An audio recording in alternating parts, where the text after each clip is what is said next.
Welcome, and thank you for coming today. So, what is today going to be all about? Today we're going to talk about emotional intelligence and leadership.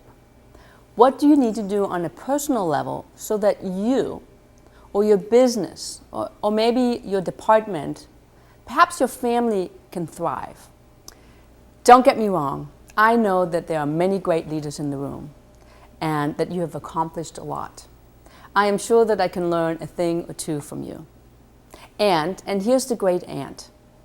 The moment that you stop growing marks the moment that you open yourself up to be vulnerable. Let me say that again. The moment that you stop growing, you actually start to contract.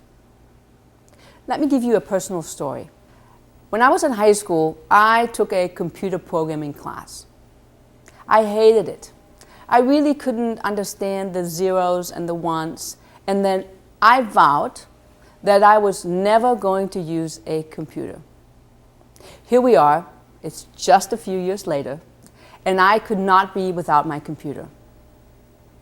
So think about that. For those of you who resisted technology, perhaps you were slow with emailing or texting, you really put yourself at a disadvantage. No matter how great you are, there's always a place where improvement will make a difference. Today we're going to look at those areas that involve emotions. We're also going to look at this oxymoron of making a rational decision. But for right now, I'd like you to think about some of the areas in your business, your professional life, that are challenging for you, such as having conversations with employees, or maybe the board, or perhaps even at home.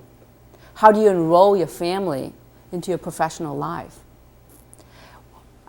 You can also take a moment to look at some of the personal skills that are involved in being a good leader. How about procrastination or negative thinking? Some of us tend to micromanage when we're afraid and when we contract. Today's not going to be a depressing presentation. When we don't take a moment to look at the areas where we need to improve, we're going to have a hard time being a better leader. There's a famous saying, and it goes like this: simple awareness is often curative. With this in mind, I'd like you to have an open mind today. Give me your full attention, because today might just be a life-changing presentation for you. Are you ready? Yes, awesome. All right, so let's just jump right in. Raise your hand if you're always successful when you set a goal. No matter what your goal is, you're 100% successful. Okay, I see no hands up. Well, that is human nature. It's really impossible to be successful 100% of the time. After all, we're not robots. So let's start over. So raise your hand if you're usually successful. When you set a goal, most of the time you accomplish it. Great. Most of you in the room. One more time. Raise your hand if when you set a goal, this is usually in a particular area, as soon as you think about it, you know you're not going to accomplish it. Okay, let me give you some help. This is usually in the area of diets, exercise. Also, perhaps cleaning off that desk, going to bed early, calling a disgruntled client. Right. So there are some goals where we know as soon as we think about them, we're not going to accomplish them. Thank you for being honest. Without honesty, it's challenging to become a better leader. So sometimes it's obvious why we can't accomplish our goal. Maybe the goal was too big. Maybe there's no support. Sometimes there's a misalignment between your vision and who you actually are. But often we have no clue. And this is the area that I would like to explore today, that no clue area. And I'm going to assert that often the answers to the no clue area can be found in the unconscious part of the brain. We're also going to look at emotional intelligence and the brain and something called emotional hijacking. And then I'm going to spend some time showing you what I call the solution to improving your emotional intelligence and also reducing the phenomena of emotional hijacking, called neuro-emotional coaching.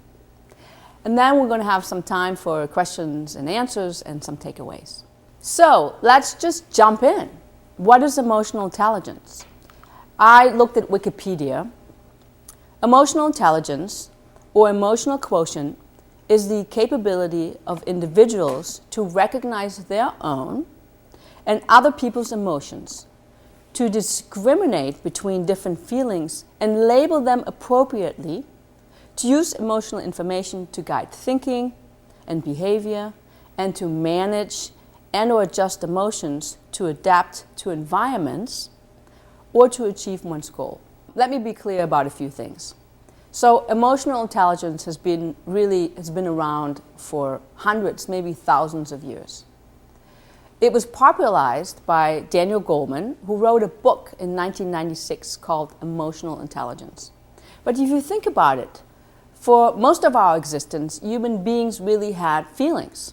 So it would only make sense that a good leader would be able to manage his or her emotions in a very powerful way.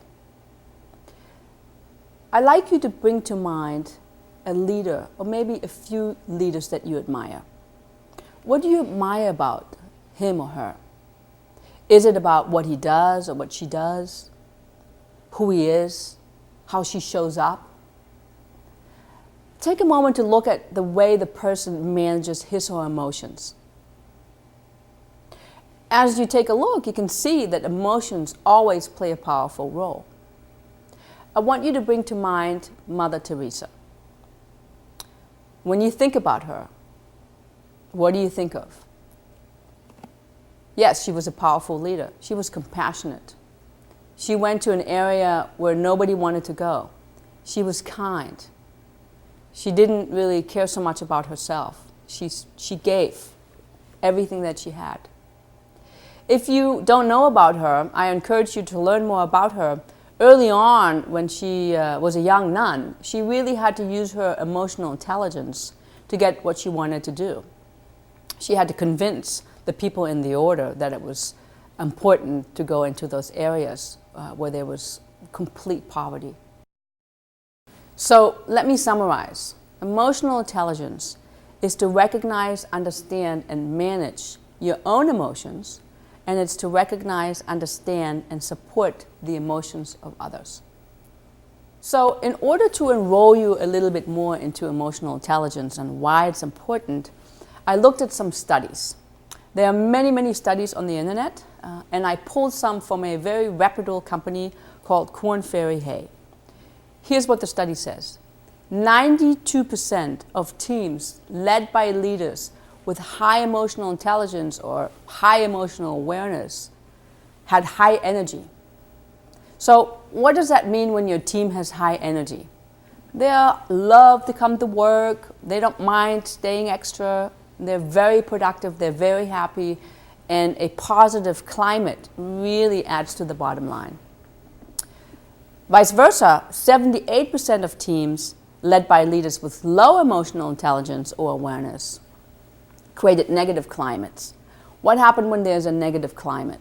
Usually people call off, they want to go home early, it's difficult for them to communicate with their coworkers, and the team really isn't productive. There was another study that said that division leaders with high emotional intelligence increased the bottom line by 20%. So I think it would be fair to say if a CEO or a head of department has high emotional intelligence, that he or she would really be able to be more effective.